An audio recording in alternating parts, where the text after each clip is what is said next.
Trump signed an executive order increasing tariff on Canada from 25% to 35%. But we have made a few deals today that are excellent deals for the country. You know, we're taking in literally trillions of dollars for the country. This is the moment when America's closest friend finally said enough, and the consequences have shaken global markets.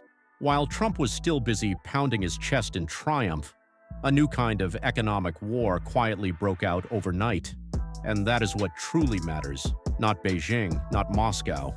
It erupted right across the world's longest peaceful border, Canada. Yes, Canada itself has just launched what is now being called the fiercest counterstrike in modern trade history.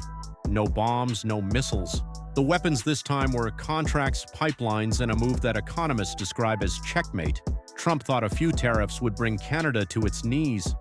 But Mark Carney has turned one of America's closest relationships into one of its heaviest burdens. And what is unfolding now is not just a matter of trade retaliation. This is the moment when America's vast economic web turned into the knife at its own throat. August 1st, 2025, in the dead of night, Trump signed it. Import tariffs on Canadian goods jumped from 25% to 35%. From Washington's perspective, this looked like the same old show of force. America flexing its power once again to dominate its smaller neighbor. Everything seemed as usual, but not this time. What happened next, no one in Washington could have predicted. In less than 3 days, Canada did more than simply respond. It changed the entire game. No fiery press conferences, no defiant speeches, just one ice-cold move calculated to the smallest detail, now being called the economic nuclear button. And you felt the blow before you even knew what had happened. That $6.98 kids hoodie at Walmart, now $10.98. Your morning coffee, nearly half again as much. A weekend getaway to Montreal or Toronto? Forget it. This was the real pain. 1/3 of Canadians stopped crossing the border altogether. Think that's just pocket change? Think again. Florida alone depends on 3.4 million Canadian visitors every year to stay afloat. They don't just come for fun. They rent long-term condos, buy cars, dine out, play sports. They pour more than $6 billion into the state every winter. But in 2025, they vanished. Condos stood empty, restaurants shut down, local mayors begged Washington for help. And Ottawa, not a threat, not a shout, just a silence that chilled to the bone. This isn't about tariffs, this is economic war. And for the first time in modern history, America is the one on the back foot. Think of it this way. You live in a quiet neighborhood. One day, the neighbor across the street decides to charge you every time you borrow their lawnmower. Instead of yelling, you quietly buy your own, join forces with other neighbors, and ignore them completely. Only difference here, that lawnmower isn't $200 at Home Depot. It's a trade system worth nearly $850 billion a year. For decades, relations between Canada and the US were so seamless they were almost boring. Factories straddled both sides of the border, a shared power grid and supply chains so intertwined that a single auto part might cross back and forth 7 times before becoming part of a finished vehicle. The border was more than symbolic. It was the backbone of North American prosperity. And then, with just 5 words, Trump shattered it all when he smirked and said, "Canada is nothing more than the 51st state." Canadians did not take it as a joke. It was a declaration that in Washington's eyes, Canada was no longer a partner but a possession. That very night, the quiet neighbor turned into an unknown factor. And from that moment on, everything changed. Sitting in Ottawa's Prime Minister's chair was not a traditional politician, but Mark Carney, former Bank of Canada governor, Bank of England chief, architect of the 2008 financial crisis response. While Trump threw tariffs like a schoolyard bully, Carney set a deeper game. Patient, quiet, resilient. Phase 1, Canada cut its export share to the U.S. from 78% to 68% in a single year, shifting trade to the UK, EU, Mexico, Japan, and Australia.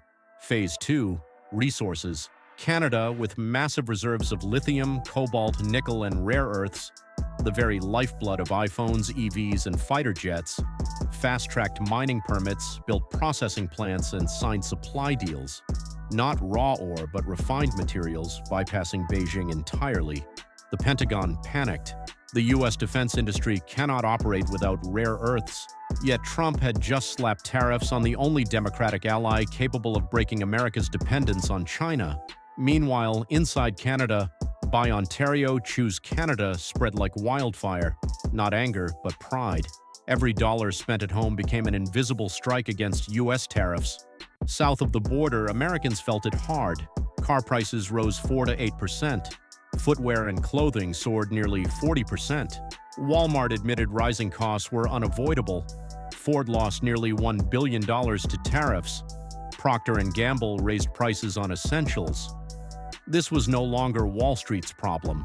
It was a hit to ordinary families. And then Trump, under pressure, suspended tariffs on China for 90 days, giving Beijing breathing space while hammering Canada. Strategically, it was self-sabotage. Carney exploited the flaw. The USMCA, the foundation of North American trade, now hangs by a thread. And Canada, with a smaller economy, has shown extraordinary resilience thanks to stable banks, future critical resources, and eager global partners. Every disruption in supply chains hurt American industries just as badly, sometimes worse. States like Michigan, New York, and Montana bore the brunt with job losses and higher costs. Trump vowed to teach Canada a lesson. Instead, ordinary Americans paid the price. The masterstroke? Minerals. Canada isn't just countering tariffs, it is redrawing the global map of resource power. Renewable energy, AI, EVs, defense tech, all depend on materials Canada has in abundance. America, instead of aligning with its only democratic ally, chose to antagonize it. Carney turned this into deliberate economic leverage. Either Washington accepts Canada as an equal partner, or it gets cut out of the new supply chains forming across Europe and Asia. The consequences are already visible: prices, fuel, family budgets.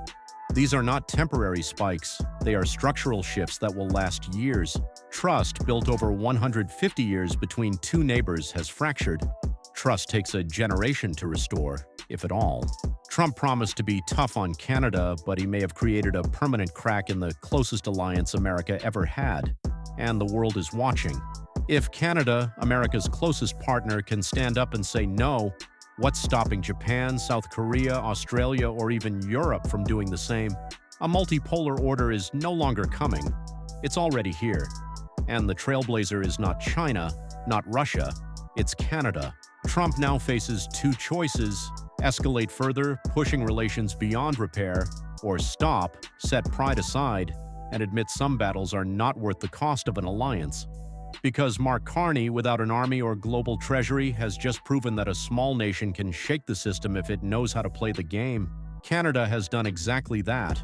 So the real question isn't whether Canada can survive this tariff war, it's whether the relationship that made North America prosper for decades can survive the Trump era.